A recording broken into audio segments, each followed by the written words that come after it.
Hello friends, তো কেমন আছো? তো তোমাদেরকে জানাই হ্যাপি নিউ ইয়ার। তো দেখো, এটা হচ্ছে 31শে ডিসেম্বর। আমরা বেরিয়ে গেছিলাম হচ্ছে পার্ক সার্কাস ময়দানে। তো সেখানে গিয়ে আমরা এই ফিশ অ্যাকোরিয়ামের ভিতরে ঢুকবো। তো চলো দেখি, এটা একটা মেলার ভিতরেই হয়েছে। 100 টাকা করে টিকিট। আমরা টিকিটটা কেটে ঢুকে গেলাম ভিতরে। তো ভিতরে গিয়ে আমরা ভাবছি যে এই ছোট ছোট অ্যাকোরিয়াম নাকি। তাই ছোট ছোট অ্যাকোরিয়াম দেখতে দেখতে, ও বাবা, ভিতরে বিশাল বড় অ্যাকোরিয়াম। তো ওপরে দেখো মাছ ভর্তি, বিভিন্ন ধরনের মাছ। অর্ধেক মাছ চিনি, অর্ধেক মাছ চিনি না। তো এর মধ্যে তো পুঁটি মাছও দেখেছি, শঙ্কর মাছ দেখেছি, তারপরে ভোলা মাছ দেখেছি।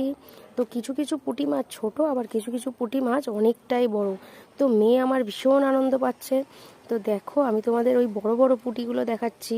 তো মনে হচ্ছে সরপুঁটি। তো এই দেখো কত বড় বড় পুঁটি মাছ, যেন এক জায়গায় দাঁড়িয়ে আছে, দারুণ লাগছে। তো ভিডিওটা কেমন লাগলো অবশ্যই